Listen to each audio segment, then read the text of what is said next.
Estimados alumnos, les habla el doctor Enrique Arzuaga, médico pediatra, jefe de trabajos prácticos de la Cátedra 2 de Pediatría 1. El tema que vamos a desarrollar es recién nacido sano. En nuestro país nacen aproximadamente 700.000 niños por año. El nacimiento de un recién nacido sano es un hecho habitual, simple y natural, pero es necesario contar con personal que posea conocimientos básicos, entrenado y con habilidades desarrolladas en recepción y reanimación para cumplir con el cuarto objetivo del milenio, que es disminuir la mortalidad infantil, en el cual el componente neonatal es el de mayor peso.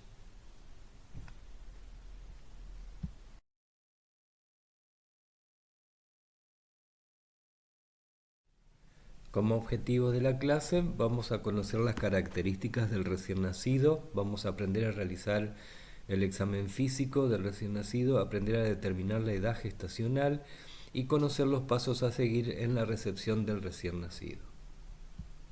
El recién nacido sano es aquel producto de un embarazo controlado, sin patologías maternas, con una edad gestacional de entre 37 y 41 semanas, con trabajo de parto o parto espontáneo o por cesárea electiva o por cesárea anterior, vigoroso al nacimiento, con peso, talla y perímetro cefálico adecuados a su edad gestacional y un examen físico dentro de límites normales. Luego del nacimiento nos tenemos que preguntar, ¿es un recién nacido de término? ¿El líquido amniótico es claro y sin evidencia de infección? ¿Respira o llora? ¿Tiene un buen tono muscular? ¿Impresiona ser normal? ¿Sin anomalías congénitas mayores? Si la respuesta a todas estas preguntas es positiva, debe ser colocado sobre el pecho materno favoreciendo el contacto piel con piel. La puesta al pecho precoz y el contacto piel con piel madre-hijo ha demostrado una mayor frecuencia en el éxito y duración de la lactancia materna, teniendo además un efecto beneficioso en el proceso de vinculación y fomento del apego, mientras se espera el tiempo para el clampeo oportuno del cordón umbilical, es decir, demorar el clampeo por lo menos 2 minutos o hasta que cesen los latidos. Esto mejora el estatus hematológico y los depósitos de hierro a corto y a largo plazo. Es un método fisiológico y sin costo para prevenir anemia en los primeros 3 meses de vida y para enriquecer los depósitos de hierro y ferritina hasta los 6 meses. La correcta identificación del recién nacido tras su nacimiento es necesaria. No solo es un derecho, sino que confiere una garantía de seguridad para el bebé y su familia, así como para el personal sanitario. Es recomendable identificar en presencia de sus padres antes de salir de la sala de partos mediante la colocación de 3 brazaletes o pulseras con códigos numerados de identificación, de ser posible del mismo color, en la muñeca de la madre y en la muñeca y el tobillo del recién nacido. Para determinar la edad gestacional del recién nacido, utilizamos el método de Capurro. Este es un método rápido, evalúa signos físicos o características anatómicas y es útil más frecuentemente en recién nacidos de término. El método de Capurro, entonces, dijimos que utiliza elementos anatómicos o características anatómicas como ser la forma de la oreja o pabellón auricular, el tamaño de la glándula mamaria, la formación del pezón, la textura de la piel, los pliegues plantares. En cuanto a la forma de la oreja o pabellón auricular, lo que describe es la forma que se va incurvando a medida que va creciendo el desarrollo cartilaginoso, y eso le va a dar un puntaje cada vez mayor, ¿sí? Así como el tamaño de la glándula mamaria, que primero no es palpable, luego va desarrollándose, va creciendo, entonces tiene mayor puntaje. La formación del pezón, que primero es apenas visible, luego más desarrollado, de mayor tamaño, con bordes más delimitados. La textura de la piel, que primero es muy fina, gelatinosa, para luego pasar a ser fina y lisa, luego es más gruesa, luego es más gruesa, presenta grietas y puede haber descamación, entonces le va dando mayor madurez y mayor puntaje. Y llegamos a los pliegues plantares, que al principio la piel de la planta es lisa, luego tiene unas pequeñas arruguitas, luego tiene pliegues en el tercio anterior de la planta del pie, para luego completarse con los 2 tercios anteriores de la planta del pie con pliegues plantares. De la puntuación obtenida por el método de Capurro lo asociamos a una constante y eso nos va a dar la cantidad de semanas de vida, ¿sí? Entonces podemos hablar, si es menor de 37 semanas, se trata de un recién nacido de pretérmino. Si es un recién nacido de entre 37 y 41 semanas, es un recién nacido de término. Y si es de mayor de 42 semanas, se habla de que es un recién nacido post-término. Luego del nacimiento ocurre lo que denominamos transición a la vida extrauterina. Para esto ocurren cambios a nivel circulatorio, a nivel respiratorio y bioquímicos. La circulación fetal tiene que pasar a la circulación neonatal. Para esto disminuyen las resistencias vasculares pulmonares, aumenta el flujo sanguíneo pulmonar, hay expansión pulmonar, reabsorción del líquido pulmonar, mejora la oxigenación de los tejidos y hay un cierre paulatino del ductus.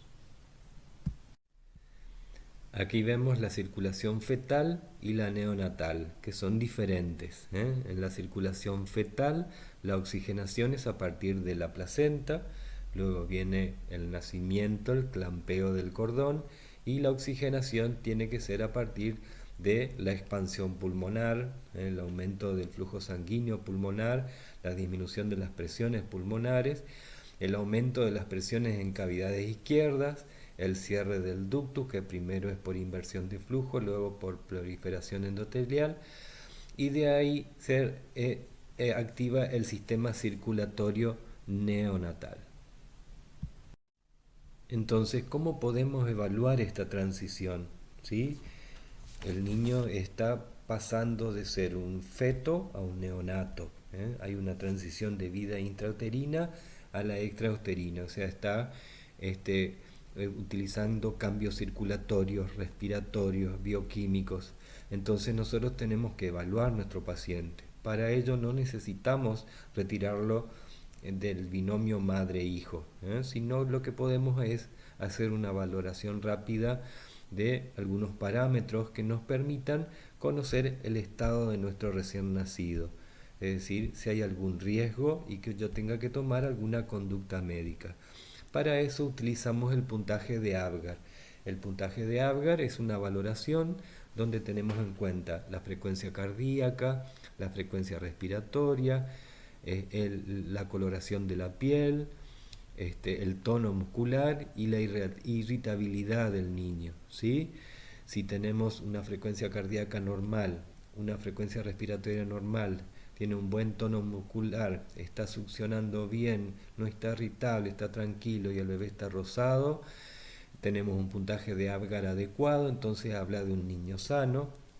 Ahora, si tenemos un niño que no se puede alimentar, que está un poquito taquicárdico, que está taquipneico, que tiene un tono muscular bajo, que está un poco irritable, entonces habla de que puede tratarse de un niño que está un poco deprimido, entonces yo tengo que tomar una conducta médica, ahí sí lo puedo separar de la madre y llevarlo a la neonatología para hacer evaluaciones siguientes.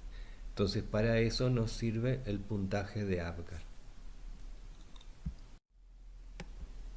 Como dijimos entonces de la valoración por medio del puntaje de Apgar, podemos hablar de que si tiene un buen puntaje se trata de un niño sano, puede tener un puntaje un poquito alterado y se habla de deprimido leve y así deprimido moderado o grave. Siempre esta valoración no requiere de la separación del binomio madre-hijo, excepto que se trate de un paciente que esté deprimido. Nacido, ¿cuáles son sus características del recién nacido sano? Va a tener la piel rosada, puede tener algo de cianosis distal por los mecanismos de adaptación a la vida extrauterina que estuvimos hablando, Debe tener una frecuencia cardíaca de entre 120 y 160 latidos por minuto, una frecuencia respiratoria entre 30 y 60 respiraciones por minuto, puede tener un llanto vigoroso, puede tener algo de unto sebáceo, las extremidades en flexión y la cabecita flexionada sobre el tronco. En el examen físico evaluamos las medidas corporales, entonces hablamos de recién nacido sano cuando tiene un peso entre 2,7 kg y menor de 4 kilos, que tiene un perímetro cefálico entre 33 y 36 centímetros y una longitud corporal entre 48 y 53 centímetros. Como signos vitales, una temperatura entre 36 y 37 grados, una frecuencia cardíaca entre 120 y 160 latidos por minuto y una frecuencia respiratoria de entre 30 y 60 respiraciones por minuto.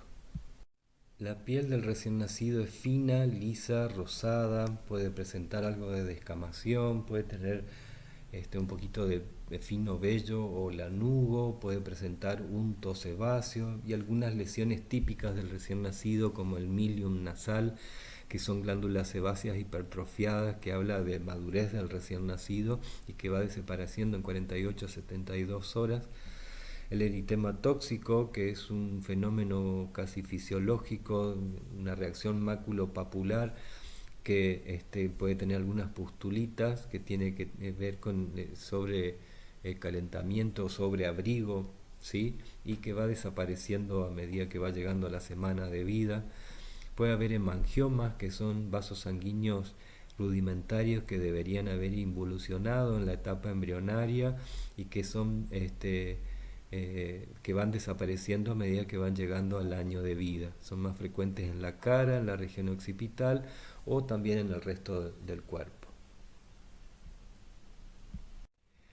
La cabeza en general es de un tamaño grande con respecto al cuerpo del recién nacido, generalmente es de forma redondeada, puede ser ovalada o en forma de cono si nació por parto vaginal.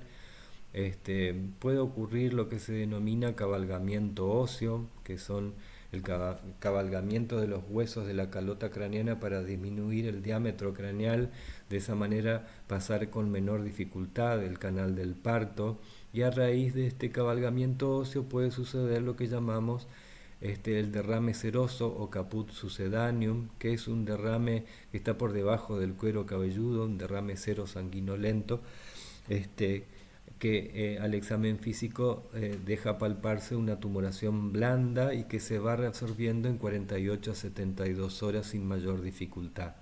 En cambio, si se trató de un parto dificultoso, un parto distóxico, puede ocurrir un cefalohematoma, que ya eso es en un parto distóxico, entonces puede haber un sangrado subperióstico, entonces al examen físico se va a palpar una tumoración dura que deforma un poquito el cráneo y que se va a resolver en mayor tiempo, alrededor de 2 a 3 semanas. Inclusive ese sangrado subperióstico puede ser tan importante que puede anemizar al paciente. Acá en esta imagen vemos por un lado el caput succedaneum y por el otro el cefalohematoma. También tenemos que tener en cuenta la presencia de las fontanelas y las suturas del cráneo. Nosotros sabemos que la calota craneana está compuesta por diferentes procesos óseos frontales, parietales, occipitales, que al principio dejan un espacio libre de hueso o fontanela. Hay una fontanela anterior o bregma y una posterior o lambda, ¿sí? Que a medida que va creciendo el niño y llegado el año se van cerrando esas suturas, dejando las suturas. Pero esas fontanelas permiten que la posibilidad del crecimiento del sistema nervioso, debido a que el sistema nervioso crece con mayor velocidad que el crecimiento óseo. De esta manera hay una armonía entre crecimiento del sistema nervioso y desarrollo de la calota craneana. Al hablar de los ojos tenemos que mirar la simetría. Miramos los párpados, que pueden estar cerrados generalmente, edematosos, con hemorragias subconjuntivales. Evaluamos el reflejo corneano, el reflejo fotomotor y el reflejo rojo. Cuando hablamos de las orejas, tenemos que darle importancia a la implantación de las mismas. Se dice que está normoimplantado siguiendo una línea con la arcada inferior de la órbita y la arcada cigomática hacia atrás. Debería estar implantado el pabellón auricular. Si está por debajo de esa línea, eso lo podemos asociar con algunos síndromes genéticos. Debemos evaluar los conductos auditivos y podemos realizar el reflejo de sobresalto con un ruido fuerte. Al evaluar la nariz, generalmente es blanda, de forma piramidal, central. Debemos constatar la permeabilidad de las fosas nasales. Al hablar de la boca y la garganta, tenemos que hablar de siempre mirar la simetría. Siempre es importante la simetría, ¿sí? Miramos los labios, que generalmente están bien delimitados. Puede haber la presencia de cojinetes o almohadillas que mejoran el aparato suctor del recién nacido para la lactancia. Debemos mirar adentro la boca, que esté indemne el paladar duro, el paladar blando. Mirar la lengua, si el frenillo no es corto, evaluamos el reflejo de succión. Puede haber algunas anomalías como ser la ránula, que son quistes mucoides que se resuelven espontáneamente, las perlas de Epstein, que son quistes blanquecinos de inclusión que se eliminan espontáneamente. Puede haber dientes connatales. En el cuello es cilíndrico, simétrico, generalmente es corto, se evalúa el reflejo tónico del cuello. En cuanto al tórax, en general es cilíndrico, simétrico, con diámetros anteroposterior y laterales casi iguales. Podemos evaluar la movilidad con una leve retracción external. Miramos las tumefacciones mamarias como parte para determinar la edad gestacional, la madurez del niño. Podemos ver el tiraje intercostal y subcostal, la retracción sigmoidea. En el tórax, a la palpación, podemos encontrar algunas deformidades como el pectum excavatum, el pectum carinatum. A la auscultación, los ruidos respiratorios, la presencia del murmullo vesicular, algunos estertorus, los roncus, las sibilancias. Al evaluar el aparato cardiovascular, es importante buscar el choque de la punta, que se encuentra entre el cuarto y quinto espacio intercostal y el borde external. Auscultar los ruidos cardíacos, primer y segundo ruido, y que los silencios estén libres, que no haya soplos. La frecuencia cardíaca, que puede aumentar con estímulos y con el llanto. Puede haber una cianosis leve y transitoria en las primeras horas de vida. Acuérdense de la transición. Y los soplos en las primeras 48 horas, que tienen que ver con el cierre del ductus. El abdomen generalmente es de forma cilíndrica, globuloso, blando, depresible. El hígado se puede palpar a 2 centímetros del reborde costal derecho, el polo de vaso, los riñones, que son palpables por encima del ombligo, el cordón umbilical y los ruidos hidroaéreos. Acá me detengo un poquito en el cordón umbilical para contarles que tiene 2 arterias y una vena. Están rodeados por una gelatina de Wharton dentro de un conducto ónfalo-mesentérico. Este cordón umbilical sufre un proceso de secación, gangrena y caída. Entonces las 2 arterias van a formar los ligamentos suspensorios de la vejiga y la vena va a formar el ligamento redondo del hígado. En cuanto a los genitales femeninos, decimos que pueden estar un poquito edematosos los genitales, son más grandes muchas veces los labios menores que los labios mayores. Se puede observar el meato uretral y por detrás del clítoris, y puede haber una secreción mucoide teñida de sangre, que es la pseudomenstruación por el corte del influjo hormonal materno. Genitales masculinos, podemos ver un pene de 2 a 3 centímetros, la fimosis fisiológica, testículos palpables en el escroto, puede haber presencia de hidrocele y hay que descartar la hernia inguinal. Al evaluar la espalda y el recto, evaluamos por un lado la columna, tenemos que descartar malformaciones, por ejemplo espina bífida oculta, que el ano sea permeable. Podemos estimular el ano y provocar la contracción, que ese es el reflejo anal, la presencia de meconio, la mancha mongólica, como dijimos, que es una mancha rojo violácea generalmente localizado en el dorso, en la región lumbosacra, y la fosita pilonidal, que es un vestigio del desarrollo del cierre del tubo neural, que tenemos que constatar que esté cerradito y no en contacto con el líquido cefalorraquídeo, que puede provocar infecciones y la muerte del recién nacido. En la exploración de las extremidades evaluamos las manos, los pies, las cantidades de dedos, miramos el lecho unguial, que tiene que estar rosadito con un reflejo menor a 3 segundos, los pliegues plantares, que nos ayudan para determinar la madurez del recién nacido.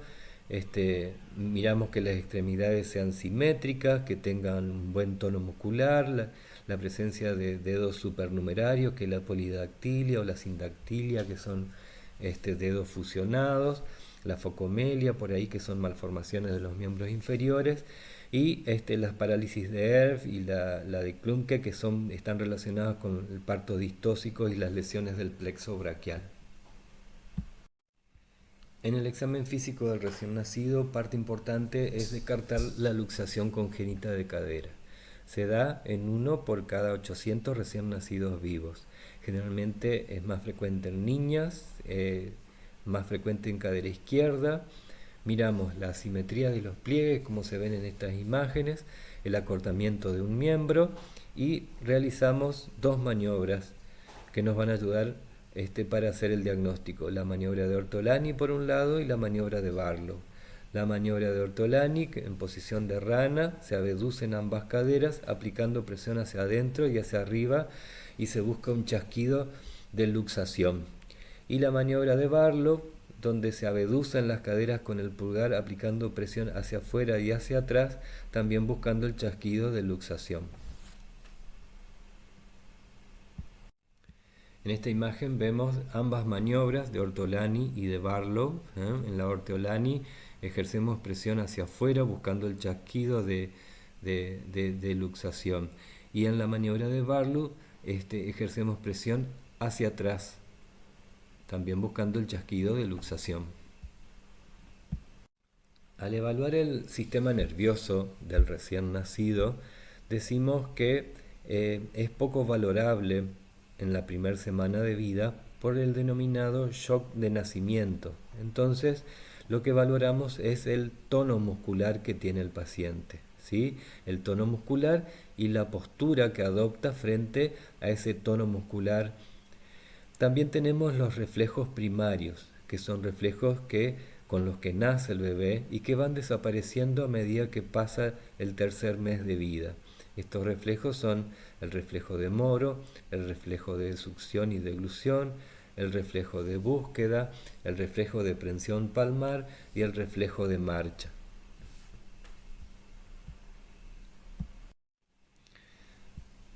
Luego del nacimiento del recién nacido, seguimos una rutina en sala de partos donde tenemos en cuenta la prevención de oftalmía gonocóxica, la prevención de la oncefalitis, el baño del recién nacido, la prevención de la enfermedad hemorrágica, la prevención de la hepatitis B y la evaluación de la permeabilidad esofágica y anal. Para prevenir la conjuntivitis gonocóxica por contagio en el canal del parto, se utiliza el nitrato de plata. La profilaxis debe ser administrada dentro de la primera hora de vida. La oncefalitis es el eritema, enrojecimiento, olor feo en la región periumbilical. Para evitar esta oncefalitis debemos realizar curaciones del cordón umbilical con gasas embebidas en alcohol, y esas curaciones se realizan con cada cambio de pañal en forma rutinaria, y luego se hacen en los controles pediátricos de rutina los controles del cordón umbilical hasta la caída del mismo. El baño del recién nacido tiene que ser un baño de inmersión corto, con agua templada, con clorexidina y en presencia de los padres. La enfermedad hemorrágica puede aparecer en forma precoz o tardía. La precoz se presenta en la primera semana de vida, ya que la vitamina K atraviesa con dificultad la barrera placentaria y pasa en poca cantidad a la leche materna. Es más frecuente en recién nacidos de bajo peso, puede ser una condición fatal provocando sangrado difuso en un recién nacido sano. Resulta de niveles disminuidos de protrombina y de otros factores de coagulación dependientes de vitamina K. La tasa de incidencia varía entre 2,5 a 17 por mil neonatos sin vitamina K profiláctica. En cambio, la tardía se presenta entre la segunda y la 12ª semana de vida. Se produce por inmadurez hepática que afecta la producción de factores de coagulación K dependientes. El modo de transmisión más importante es el vertical de la madre infectada al niño. El riesgo de transmisión depende del estado antigénico de la madre. Cumplir esta indicación es de fundamental importancia para los casos de mujeres positivas o en aquellas que se desconoce la serología para hepatitis B al ingresar a la sala de partos. En cuanto a la evaluación de la permeabilidad esofágica y anal, el lavado o la aspiración gástrica tras el nacimiento son prácticas no exentas de riesgo y que no ofrecen ventajas por lo que no deben realizarse sistemáticamente. Hasta hace un tiempo, para evaluar la permeabilidad esofágica, se colocaba una sonda nasogástrica, o sea que se colocaba por la nariz, pasa por el esófago y llega al estómago. Aspirábamos el líquido gástrico para ver la calidad del líquido, si tenía meconio, si era limpio. Entonces, de esa manera constatábamos la permeabilidad esofágica. Se retiraba esa misma sondita se pasaba en las fosas nasales para constatar la permeabilidad de coanas. Luego, esa misma sondita se colocaba en la cola y se constataba la permeabilidad anal. Debido a lo cruento del procedimiento, se fue viendo que esperando unas horas, si se alimentaba el niño y progresaba el alimento y se podía alimentar, y si el niño respiraba bien o con un espejito veíamos que empañaba el espejito la respiración, entonces constatábamos la permeabilidad de las coanas, y si en unas horas eliminaba meconio ya era permeable el ano, entonces no había necesidad de este procedimiento tan cruento. Muchas gracias.